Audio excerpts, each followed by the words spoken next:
오늘 9장은 이제 5째 재앙부터 6째, 7째 재앙까지 진행이 되죠. 지난주 화요일이었네요. 지난주 화요일 날 제가 참 신기한 데를 다녀왔습니다. 저 수유리 쪽에 가면 영락기도원이라고 있어요. 그 기도원은 영락교회에서 오래전에서부터 운영하던 기도원인데 사람들이 잘 몰라요. 가까운데도 그런 이제 아주 아늑한 기도원이 있다는 걸 잘 모르는데 깨끗하게 잘 시설이 갖추어져 있습니다. 거길 저녁에 다녀왔습니다. 이제 가는 길에 삼양동의 강병희 목사님을 이제 들러서 어떻게 지내나 깜짝 놀라더라고요. 소식도 없이 가니까 아주 놀라면서 많이 반가워 하더라고요. 잘 계십니다, 강병희 목사님. 그분은 이제 어디 가나 잘 계세요. 참 복인데 별로 이렇게 외부의 영향 잘 받지 않고 뚝심 있게 어려운 목회 현장인데 잘 계십니다. 여러분들에게도 이제 안부를 좀 전해달라고 해서 대신 전합니다. 그 바로 가까운 데 계세요. 영락기도회를 왜 갔냐면 제 친구 때문에 갔어요. 제 친구가 그 대전 신학대학에 그 사무총장으로 오랫동안 있다가 이제 금년 3월에 퇴직을 했습니다. 정년 때문에 퇴직을 한 건 아니고 뭐 좀 사정이 있어서 이제 좀 일찍 퇴직을 했고 이제 건강도 좀 안 좋아요. 신장이 안 좋아서 이제 곧 자기 동생 신장을 이제 이식을 받는다 그러더라고요. 삼형제인데 제 친구 이름이 찬원이, 그 아래가 철원이, 그 아래가 명원이, 이렇게 삼형제입니다. 이 친구들이 언제부터 친구였는가 하면 중고등학교 시절부터 이제 한 교회에서 만나서 신앙생활을 했던 친구들입니다. 근데 그 어머니가 전도사님이세요. 오인숙 전도사님이라고 사역을 아주 오래 하셨죠. 아주 일찍 혼자 되셔서 세 아들을 참 잘 키우셨습니다. 참 어렵게 생활을 했는데도 세 아들이 지금까지 잘 신앙생활을 하고 있습니다. 막내는 그 원래 고향교회 삼선동에 있는 고향교회를 지금도 장로로 지키고 있어요. 그리고 이제 둘째는 대전에 살고 이제 첫째도 대전에 사는데 첫째는 이제 저하고 친구가 되죠. 사실 저희가 개인적으로 오랫동안 신앙생활을 중단하고 방황하다가 이 친구의 할머니 때문에 교회를 다시 나가기 시작했어요. 요즘 사연이 있습니다. 제가 이제 학교를 중단하고 공장 생활을 하댔는데 한날은 몸이 너무 안 좋은 거예요. 철야를 계속하고 밤새 무거운 납을 옮기고 그러다 보니까 먹지 못하는 데다가 영양실조였던 것 같아요. 지금 생각하면 막 식은땀이 나고 큰일 나겠더라고요. 그래서 그날 뭐 견디질 못해가지고 제가 성격상 웬만하면 조퇴 같은 거 안 하거든요. 결석하면 했지.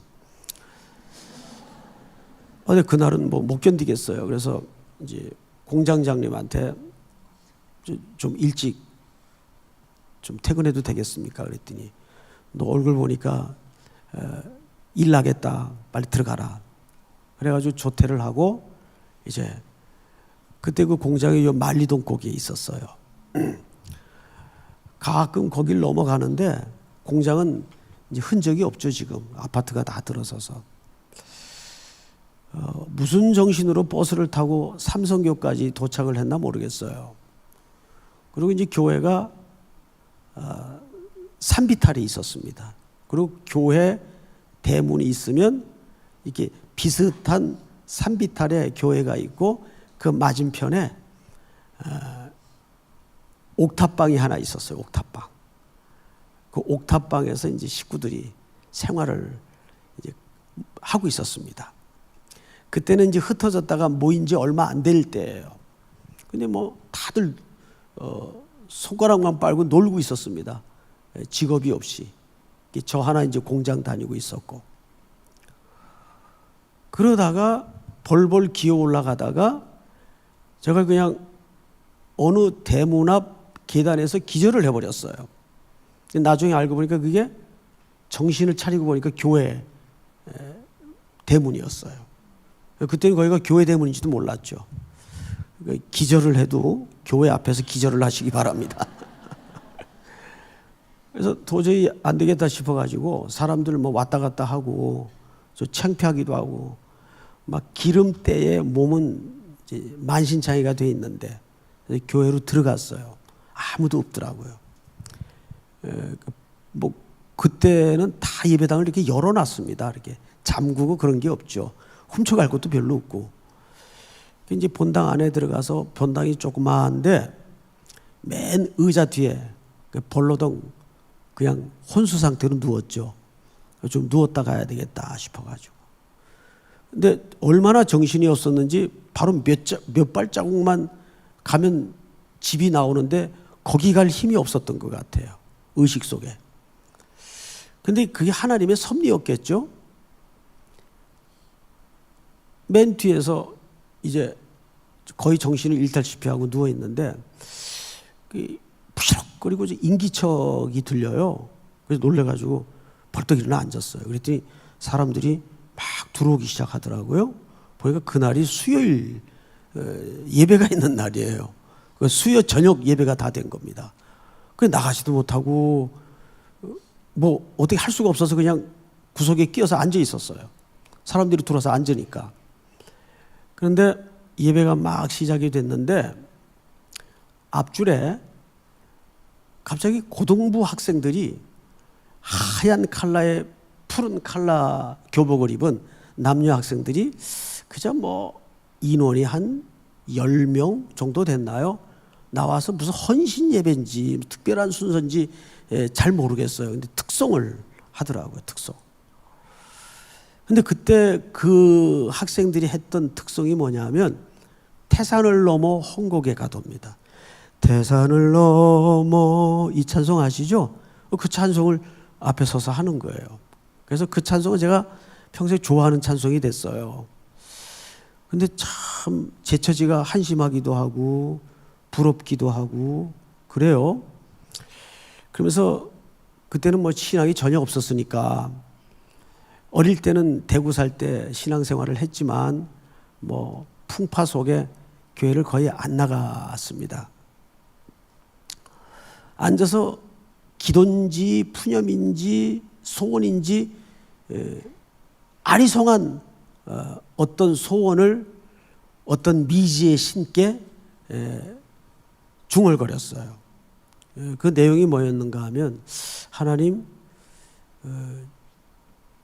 저도 빨리 복학을 좀 하고 싶은데 복학을 시켜주면 제가 교회를 나가겠습니다.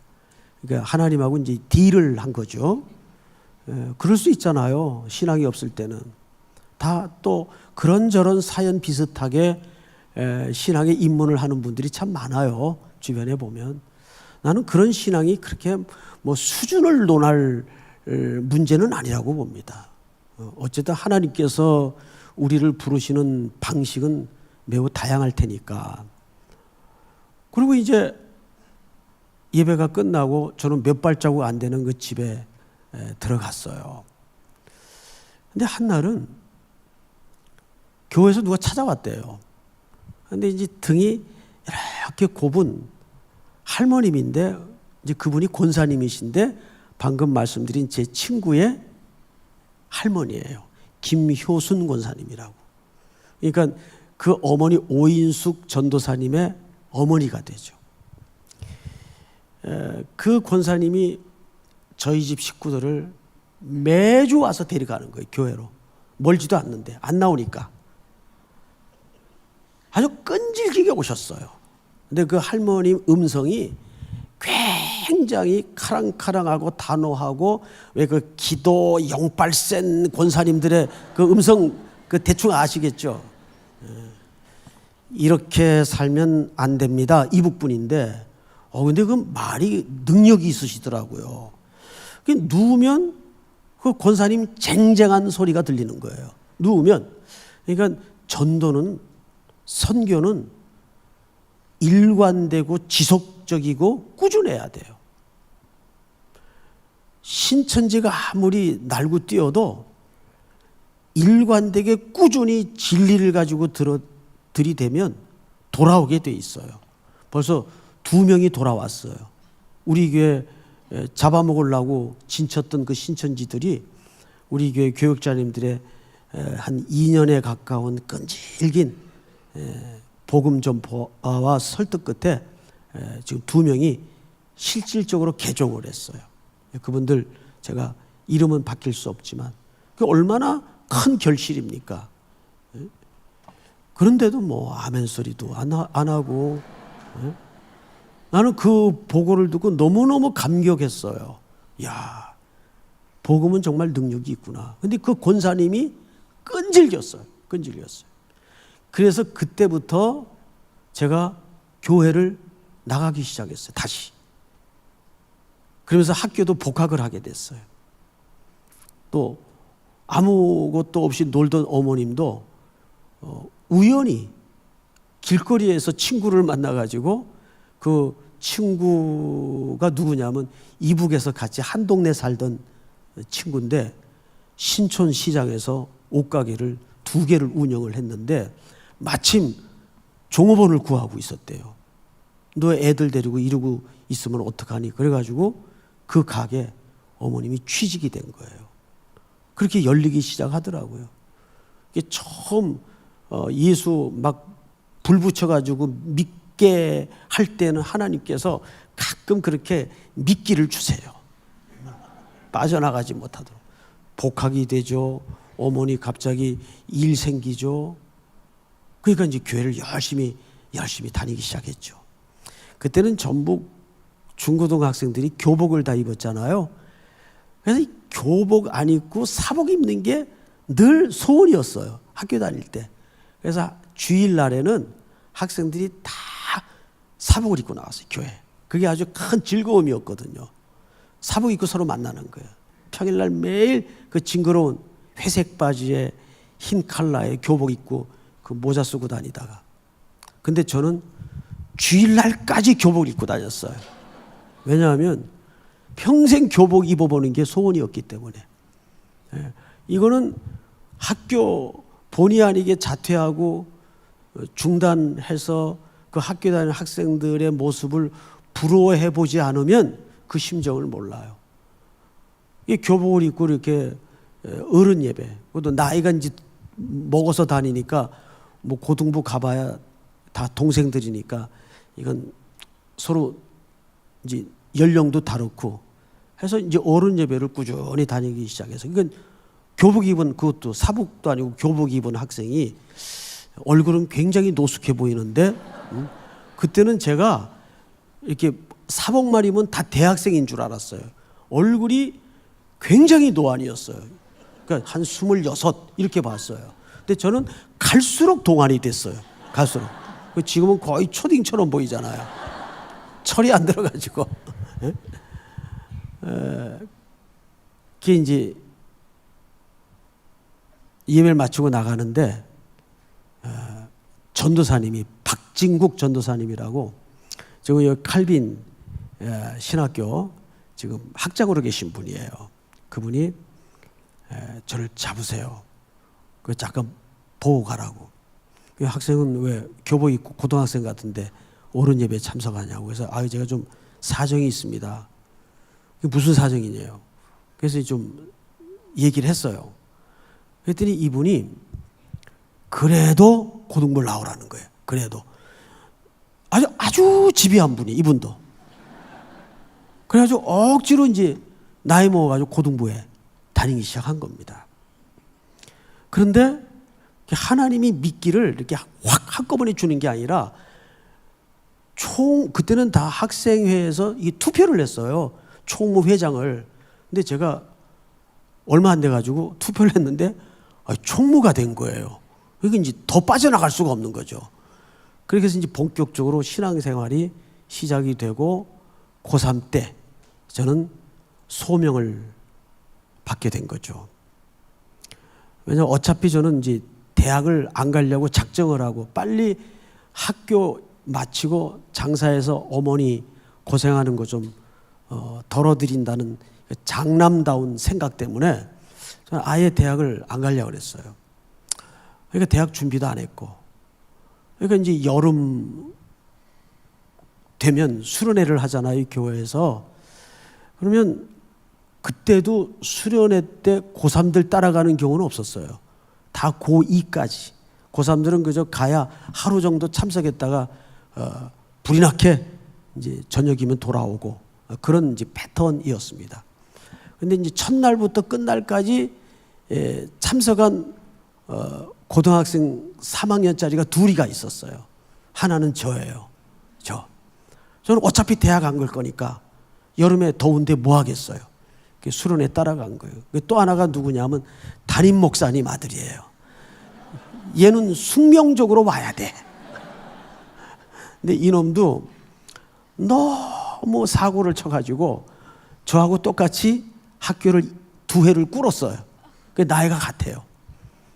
얘가 또 뭐 덩치가 워낙 좋아가지고 유도부에서 이제 생활을 해가지고 유도부 친구를 하나 또 수련회 때 데리고 온 거예요. 그 수련회에서 저는 이제 비가 옥수같이 오는 날 그 섬에서 이루어진 수련회인데 깨진 거죠. 깨졌다기보다도 강력한 하나님의 부름이 있었던 겁니다. 제가 이제 오늘도 장로님들하고 제자훈련을 하면서 늘 이렇게 제자훈련을 하면 제가 인도를 하지만 은혜는 제가 제일 많이 받아요. 매 순간. 사실 이 금요 영성 집회 앞두고 1시간 반가량 장로님들하고 제자훈련을 하고 나면은 이 힘이 들죠. 그런데도 거기서 충전이 되고 은혜를 받고 나와요. 오늘도 어느 대목에서 이제 은혜를 받았는가 하면 예수님이 유독 많이 하셨던 말씀 가운데 귀 있는 자는 들을지어다. 이 말씀을 참 많이 하셨어요. 여러분 그 말씀이 뭐 같아요? 귀 있는 자는 들을지어다. 잘 생각해 보세요. 귀 있는 자는 들을지어다라는 말은 일단 굉장히 물리적인 얘기입니다.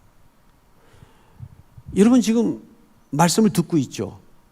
그러면 어떻게 듣죠? 여기 와 앉아 있으니까 듣잖아요. 귀가 있어서 듣는 게 아니고 귀가 있어도 저 밖에 있으면 못 듣는 거 아니에요. 현실적으로. 그래요 안 그래요? 지금 여기 와 앉아 있으니까 말씀을 듣고 앉았잖아요 지금. 근데 문제는 여기 어떻게 오셨습니까? 왠지 금요일 밤이면 뭐에 홀린 듯 끌리잖아요. 그러지 않아요 여러분? 사실 금요일 밤이면 직장 다니는 분들의, 저는 직장을 안 다녀서 그 심정을 뭐 비슷하게밖에는 유추를 못 하는데, 저희 이제 큰딸, 전 딸이 하나입니다. 아들도 하나고, 이제 큰아이가 딸인데, 딸이 그 한 주간 내내 아이들하고 씨름하면서 그 금요일만 학수고대하는 그 모습이 너무 짠해요. 얼마나 힘들까, 얼마나 지쳤을까. 그런데도 이 시간을 그리워해요. 힘드니까. 근데 여러분, 저는 여러분들을 무슨 격려하거나 칭찬하는 차원이 아니라 제가 이렇게 앞에 서면 여러분들 모습 보면 제일 은혜가 돼요. 피곤하지도 않을까? 근데 예배 시간만 되면 누가 하여간 끌고 왔던, 오라 그랬던, 가고 싶던 이 자리에 와 앉아 있는 거예요. 그럼 그게 뭐죠? 귀 있는 자는 들을지어다라는 말은 그 심령이 복되기 때문에 여기 있는 거예요 지금. 예? 제가 하고 싶은 얘기가 사실은 그 문제입니다. 보세요. 바로는 지금 계속 일정한 패턴으로 나아가고 있죠. 점점 재앙은 죽음을 향해서 심해지고 있는데 바로의 마음은 흔들려요, 안 흔들려요? 안 흔들려요. 계속 완고해집니다. 그러니까 그 심령이 뭐예요? 버려진 거예요. 그러니까 바로는 귀가 있어도 하나님의 음성을 진짜 못 듣고 있는 거예요. 복을 못 받은 존재입니다. 여러분, 그렇게밖에 설명이 안 되는 거예요. 유독 뭐 지능이 떨어지거나 말귀가 더뎌서 그런 게 아니에요. 하나님의 말씀이 선포될 때 못 듣는 거예요. 어디를 보시냐 하면, 여러분 성경을 잘 보세요. 오늘 본문이 좀 워낙 길어서 20절을 보세요. 20절을 한번 같이 읽을까요? 시작. 바로의 신하 중에 여호와의 말씀을 두려워하는 자들은 그 종들과 가축을 집으로 피하여 들였으나 여호와의 말씀을 마음에 두지 아니하는 사람은 그의 종들과 가축을 들에 그대로 두었더라. 지금 우박이 쏟아진다고 하나님께서 경고를 했어요. 예? 그런데도 애굽 사람들 가운데는 하나님의 말씀을 들을 수 있는 귀가 있어서 모든 가축들을 집안에 들이는 대비를 했다고요. 그런데 개 중에는 여호와의 말씀을 마음에 두지 아니하는 사람은 그의 종들과 가축을 들에 그대로 두었습니다. 어떻게 됐어요? 22절 다 같이 읽습니다. 시작. 여호와께서 모세에게 이르시되 너는 하늘을 향하여 손을 들어 애굽 전국의 우박이 애굽 땅의 사람과 짐승과 밭의 모든 채소에 내리게 하라. 모세가 하늘을 향하여 지팡이를 들매 여호와께서 우레소리와 우박을 보내시고 불을 내려 땅에 달리게 하시니라. 여호와께서 우박을 애굽 땅에 내리심에. 우리 24절 다 같이 시작. 우박이 내림과 불덩이가 우박에 섞여 내림이 심히 맹렬하니 나라가 생긴 그때로부터 애굽 온 땅에는 그와 같은 일이 없었더라. 우박이 막 불덩이가 섞여져서 쏟아진 겁니다. 머리통만한 우박이. 그러니까 다 죽은 거예요. 거반 다 죽은 거예요. 그 말을 귀로 듣지 않은 사람들은. 이거는 논리적으로 설명도 할 수 없고 설득도 할 수 없는 문제인데, 가만히 이제 어르신들 지금 이 시간까지 신앙생활을 아주 정하게 반듯하게 해오신 분들 그 지난 인생의 뒤안길을 이렇게 뒤져보면 공통점이 하나 있어요, 여러분. 다 말씀에 대해서 허기를 갖고 있었어요. 청년 시절부터. 그래서 어디 부흥회한다 그러면 전봇대 붙어있는 포스터 보고 쫓아가고 은혜 받고 싶어서. 그게 무슨 귀가 있는 사람이에요? 들을 귀가 있는 사람이에요. 근데 바로는 안 듣습니다. 버려진 거예요. 그래서 여러분들이 이 시간에, 이건 물리적으로 가장 힘든 시간 아니에요? 이 자리에 앉아 있는 것은 바로 그 은혜를 누린 겁니다. 여러분들이 거기에 대해서 무슨 노력을 했어요? 물론 오는 노력은 했지만 그게 마음이 움직이지 않으면 여기 억만금을 줘도 이 시간에 여기 와 앉아 있을 수 있어요? 그걸 우리는 은혜라고 설명합니다. 은혜. 믿습니까? 그 믿음을 가지고 우리가 하나님 앞에 어떻게 부르짖어야 될까요? 제가 그저께 새벽에 새벽 예배 때 이런 설명을 했어요. 세 가지 초점 중에 마지막 초점이었는데, 신앙은 차선책을 가지고 살지 마라. 하나님이 처음이고 마지막이어야 돼요. 믿습니까?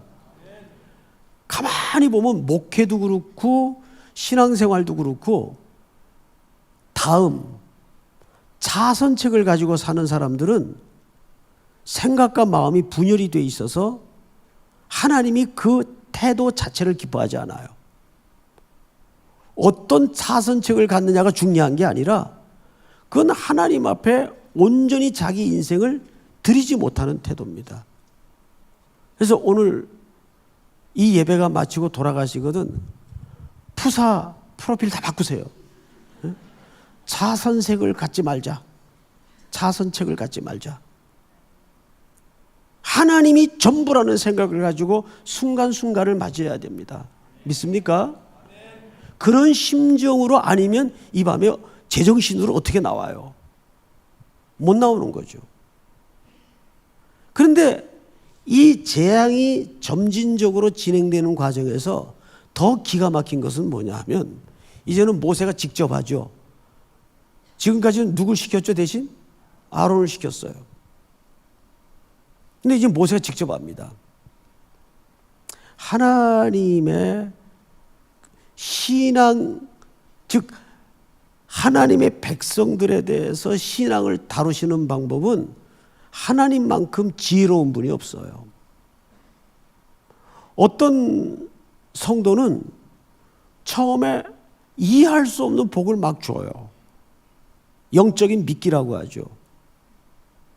그 다음에 하나님이 본격적으로 작업에 들어가실 때가 있어요. 아론을 통해서 이 재앙이 거듭되는 모습을 보면서 사실은 누가 제일 놀라움을 금치 못했는가 하면 모세입니다. 모세가 제일 놀라움을 금치 못했어요.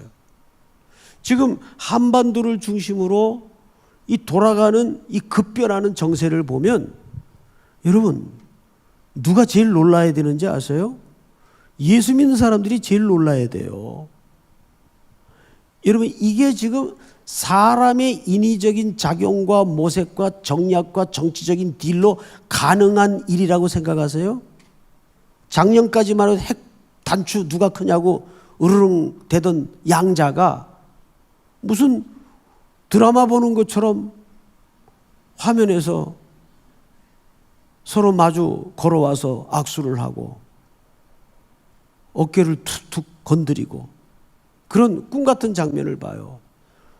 계속 제 카톡으로 이거 실화야? 실화야? 계속 누가 보내더라고요.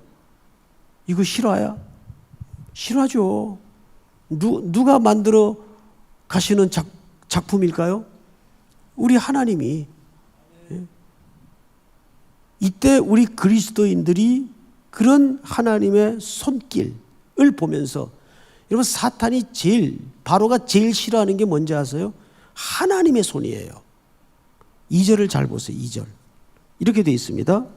본문을 보시면 내가 만일 보내기를 거절하고 억지로 잡아두면 여호와의 손이 들어있는 네 가축과 뭐가요?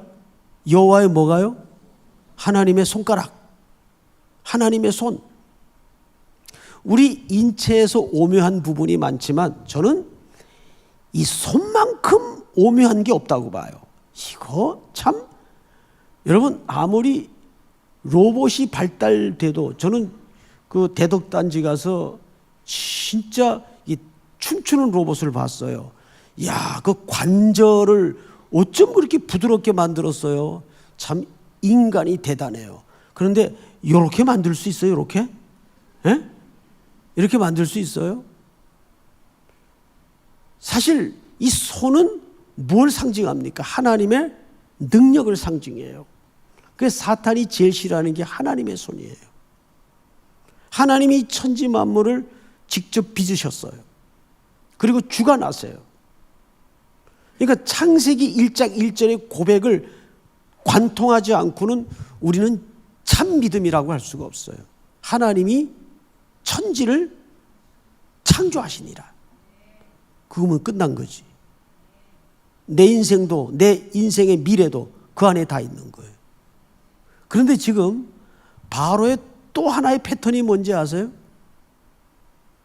계속 내일 일을 걱정해요. 자, 5절을 보세요. 이렇게 되어 있습니다. 여호와께서 뭘 정했어요? 기한을 정하여 이르시되 여호와가 내일 이 땅에서 이 일을 행하리라 하시더니. 자, 그러면 성경에서 내일이라고 말할 때는 원래 그게 오늘입니다. 여러분, 우리 주기도문 속에 무슨 양식이라고 돼 있어요? 일용할 양식. 그게 오늘의 양식이에요. 그런데 히브리 시제는 원래 같아요. 오늘도 오늘이고 내일도 오늘이에요. 그걸 어디서 개념을 추출했는가 하면 출애굽기에 보면 딱 한 번 내일의 양식이 내리죠. 언제 내립니까? 안식일 전날. 안식일 전날 내일의 양식이 오늘 내려요. 맞습니까? 틀립니까? 맞습니다. 그 내일의 양식은 곧 누구를 가리키는가 하면 요한복음 6장에 오실 그리스도를 가리키는 거예요. 주기도문의 그 양식은 여러분 우리에게 실지 허기진 배를 채워줄 양식도 되지만 참된 영적인 의미는 우리의 참된 늘 오늘에 필요한 예수 그리스도라는 양식을 구하라 그 말이에요. 이 카이즘 구절을 주기도문 원문을 쭉 보면 가장 중앙에 있는 문장이 주제어거든요. 그러면 가장 중앙에 툭 떨어지는 문장이 뭐냐면 오늘날 우리에게 일용할 양식을 주옵시고. 그 주기도문의 일용할 양식은 하루 먹을 분량의 양식을 말하는 게 아니라 오늘 필요한 양식. 그 양식은 내일의 양식이 됩니다. 그런데 바로는 계속 하나님께서 내일을 뭐하게 합니까? 근심하게 만들어요. 내일 하나님이 정한 날이에요. 마태복음 6장에 보면 34절에 내일 일을 뭐하지 말라? 염려하지 말라. 왜일까요? 우리에게 그 날의 주권과 주인은 하나님이시기 때문에. 그런데 자기 인생을 자기가 주인으로 사는 사람들은 내일을 항상 걱정해요. 왜? 그날의 주인이 자기이기 때문에. 자기 인생을 자기가 책임져야 되기 때문에. 이는 다 이방인이 구하는 것이요. 이방인의 특징이 뭐예요? 아버지가 없는 게 이방인이에요. 하늘 아버지가 아닌 게 이방인이에요. 그래서 이방인들은 무엇을 먹을까, 무엇을 입을까, 이 염려를 자기가 책임져야 돼. 그래서 늘 내일의 걱정을 오늘에 끌어서 염려 속에 매일 수밖에 없는 거라고요. 그것을 먼저는 모세에게 시청각 자료로 바로의 운명을 보여주면서 사실 하나님의 진짜 관심은 내 백성이에요. 내 백성을 내보내라. 그들이 나를 경배할 것이다. 창조하신 목적이 원래 내 백성으로 하여금 나를 경배토록 하기 위해서. 이사야서의 주제가 그거 아니에요? 43장인가요? 이는 나를 찬양토록 하기 위해서, 즉 예배토록 하기 위해서 내가 창조했다. 그것이 하나님의 백성들을 향하신 하나님의 계획입니다. 그런데 바로는 그 들을 귀가 없어요. 그래서 그는 결국 마지막에 사망과 죽음으로 끝을 맺고 맙니다. 애굽의 첫 장자의 죽음이 드러납니다. 큰 울음이 있었다 그랬어요. 이것은 종말적 그림을 얘기하는데 장자가 죽었다는 것은 뭡니까? 첫 것은 모든 기력의 시작이라 전부를 대표하는 거예요. 장자는. 그러니까 장자가 죽었다는 것은 애굽 전체가 사망 아래 놓였다 그 말이에요. 그 당연히 결과는 큰 울음이 가득할 수밖에 없는 세상이에요. 그런데 오늘 또 하나 마지막 결론이 뭐죠? 이 재앙 속에서 지난주부터 하나님께서 철저히 하나님의 백성들을 구별해내기 시작합니다. 재앙으로부터 구별해내시고 심판으로부터 구별해내시고 마지막에는 죽음으로부터 구별해내세요. 그래서 교회라는 이름 자체가 에클레시아, 불러냄을 입은 자예요. 구별되어진 자예요. 그래서 우리를 나실인이라고 하죠. 그러니까 나실인이라는 민수기 6장의 말은 또 사사기에 나오는 그 나실인들은 무슨 뜻인가 하면 그게 수동태입니다. 구별된이 아니라 구별한이 아니라 구별되어진입니다. 그건 우리의 공로나 의지가 없어요. 철저히 하나님께서 우리를 죽음과 심판과 재앙으로부터 우리를 불러내시고 구별하신 겁니다. 그 연습을 우리는 예배 때마다 하는 거예요. 세속으로 들어가서 하나님의 교회가 되어 살지만 또 정한 날 정한 시간이 되면 구별되어지는 연습을 하는 거예요. 믿습니까? 오늘 이 밤에도 그런 하나님을 아버지로 목청껏 고백하면서 여러분들이 붙들고 나온 오랜 수건의 기도라든지 또 우리가 감당해야 될 교회 공동체적인 국가적인 모든 과제를 이 공간에다가 풀어놓고 십자가 밑에 풀어놓고 주님 앞에 간절히 부르짖다가 승리하는 밤이 될 수 있기를 주의 이름으로 축원하고 축복합니다. 우리 찬양 하나 하겠습니다. 주는 완전합니다.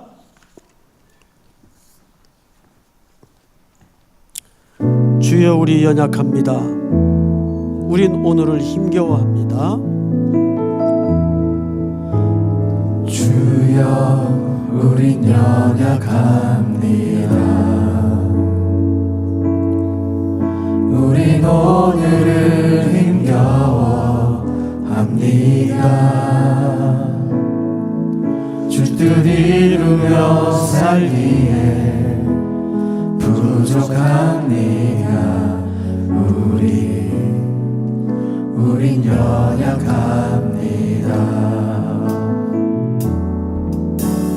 주여 우린 넘어집니다. 오늘 하루 또 실수합니다. 주의 긍휼을 구하는 죄인입니다. 우린 주만 바라봅니다. 주만 바라봅니다. 한없는 주님의 은혜 온 세상 위에 넘칩니다. 가릴 수 없는 주 영광 온 땅 위에 충만합니다. 주님만 이기리오니 우린 그 길 따라갑니다. 우리 그 길 따라갑니다.